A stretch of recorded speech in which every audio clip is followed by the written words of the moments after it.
Hello, my friends, and welcome back to the podcast. Today, we continue the discussion on what are the core principles of truly supporting physical health in terms of, let's say, nutritional intake. Last time, we discussed the importance of magnesium as a core mineral for all biochemical functions of the body and a bit of the consequences of having a chronic deficiency and the importance of considering supplementation if we're not getting enough through our food. Today, I want to focus on greens, dark leafy greens, and how they are truly the medicine, the natural medicine of for our bodies. I come from a school of thought that food is medicine.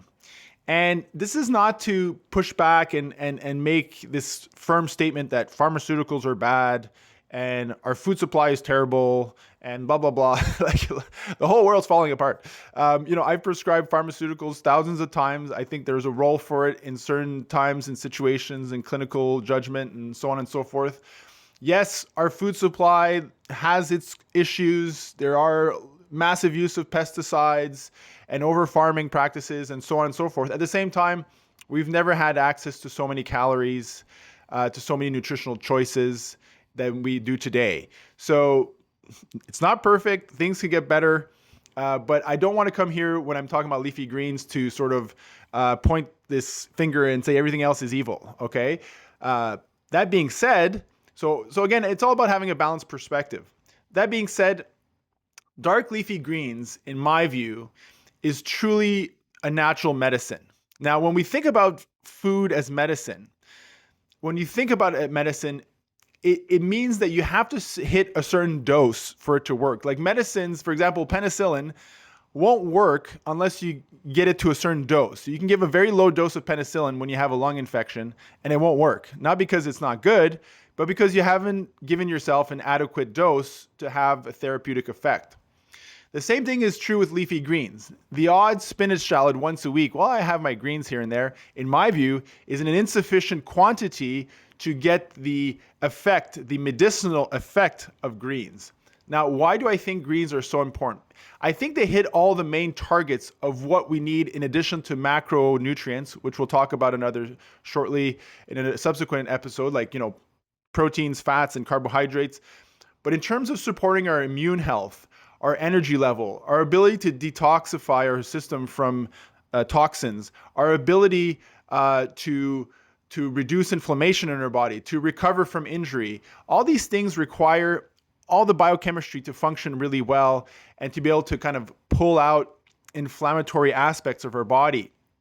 Now, I don't think there's anything out there that we know from a very clear scientific perspective that is better than dark leafy greens. Dark leafy greens have many important compounds.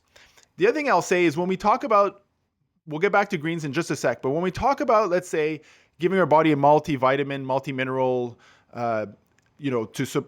to hit all the targets, multivitamins are generally not well absorbed.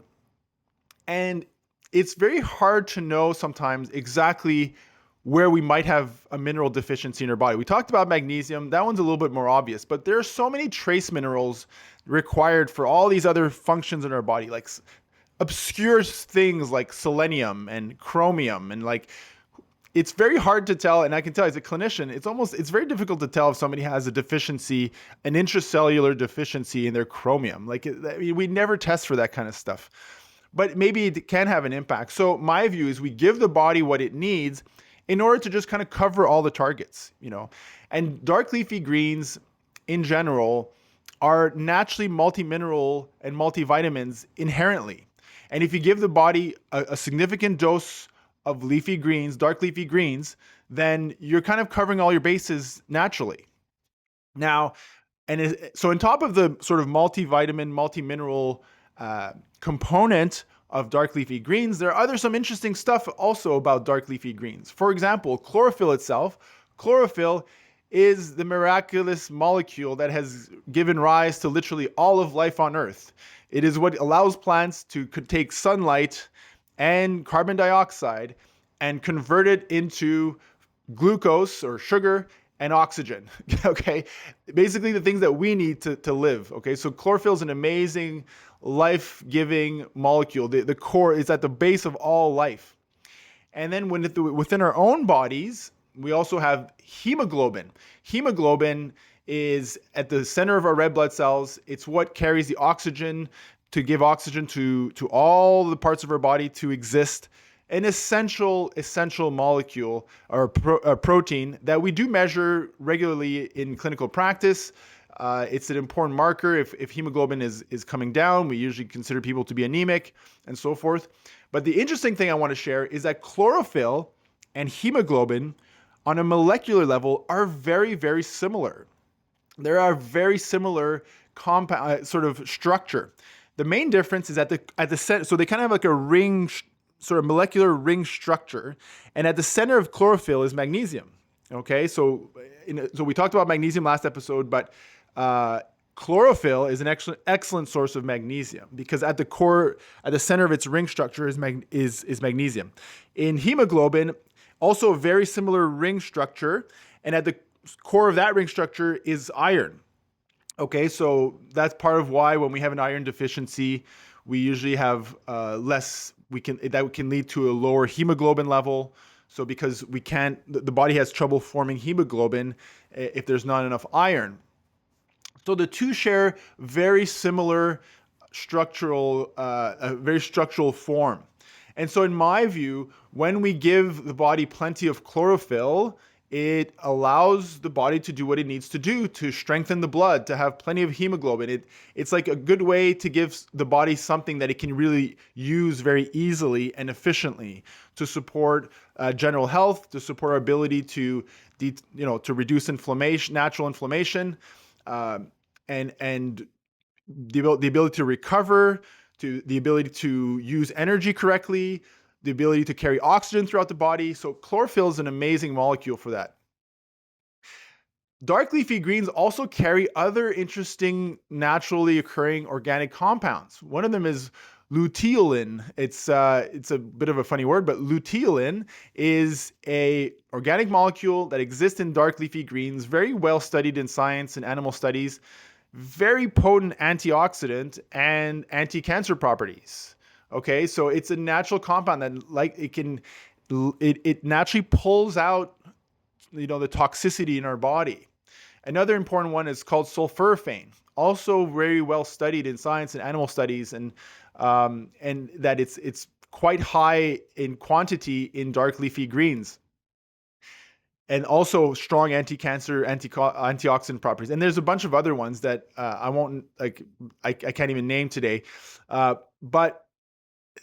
So when we talk about greens, it is meant, again, when we talk, it's about a daily intake, about hitting a therapeutic dose when we look at it as medicine. Okay, the odd little spinach shallon, I'm sorry to say, is insufficient to give your body a therapeutic level.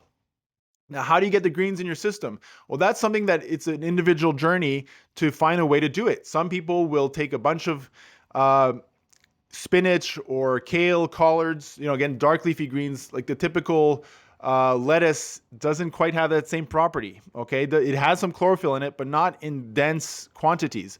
So dark leafy greens, they'll put them in a smoothie. Some people will and have a smoothie every morning. Some people will juice them to juice the kale and the collard, and that's pretty intense. I don't think it's a realistic goal for most people.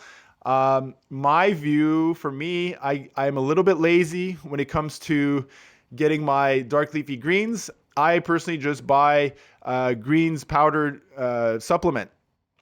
They used to come when I've been kind of into this stuff for a long time. I used to drink wheatgrass juice. Okay, when you take wheatgrass and you squeeze it, and then there's a nice little bright green juice that comes out of it, and drink that every day. Some people can't tolerate that, or it is a peculiar taste to it. So that, again, is not a realistic approach. I did that for a few years, but that became quite cumbersome to maintain that. So eventually I went on to just buy the greens powdered products. And at first they were terrible. Like they were very difficult to handle, the smell and the taste. They've gotten a lot better over the years. There's so many good ones out there now. I mean, Walmart has a brand called Super Greens that, in my view, is affordable and excellent. And it combines a lot of dark leafy greens, kale, collard, wheatgrass, and then it'll also combine some powdered, fruits and vegetables like, blueberries and different types of fruits that are powdered. And so I think that's and usually one scoop is the equivalent of 20 portions of leafy greens and fruits and vegetables kind of combined. So you kind of hit your therapeutic dose with one scoop of greens powder every day, depending on there's so many types. Some are more expensive based on marketing. Athletic Greens is a pretty good one, but it's much more expensive because it's promoted by a lot of influencers, so they bring up the price. Lots of good products. It doesn't really matter which one you get as long as you tolerate it. Some people odd times have allergies to some of the components in greens powder, so they don't tolerate well. So there's no one way to do it. But my point today of this discussion is that greens, dark leafy greens, in whatever form you can put it into your system, is an essential component to really have a thriving and flourishing physical health. It's really at the core of feeling more energized, stronger immune system, being able to recover, being less sore in general. Again, it's not the perfect be-all, fit-all, but I challenge anybody who's never done this before to do it for a year. I doubt that in a year from now they say they feel the exact same way they did the year before. But again, it is a long-term play. This is not like you do it for a week and it's perfect, and then this is kind of a lifetime sort of approach of giving yourself the therapeutic dose of what I consider the most potent natural medicine, dark leafy greens, and do it on a day-to-day basis. And that can truly have an impact on your health. A few things to consider for anybody who wants to try to start taking leafy greens powder, which again, I think is the easiest way. Or sometimes people take a scoop of greens powder and put it into their smoothie, also so they don't taste it. Also an excellent way. A lot of greens powder today are much more palpable. The taste is much more decent than it used to be, so it's easier to just mix it with water and drink it down in one go. If you've never done it before, I recommend you start with a quarter scoop for a couple days. Make sure your digestion, again, very strong antioxidant, very detoxifying properties. Sometimes detoxifying is good, but doing it too fast can be very uncomfortable. So if you've never done greens powder, take a quarter scoop, start with that. That's going well. Slowly taper up to get yourself eventually to one scoop a day, which I think is sufficient. But all this to say, whatever way you want to go about it, you got to be creative. Find a way that works for you. Find a solution that works for you. It's only so good insofar as you do it on a regular basis. And whatever means is doable for you, you got to kind of start to be creative. What's a way that that is realistic for you to do on a regular basis over over the long time, I can't find my words, over a long period of time, over a long duration, and just to maintain and become a daily part of your life is to consume a therapeutic dose of dark leafy greens. Okay, that's it for today, folks. If you have any questions about this, please put it in the comments. I'd love to answer some questions over time into this podcast. Hope you have a good day. We'll see you next time.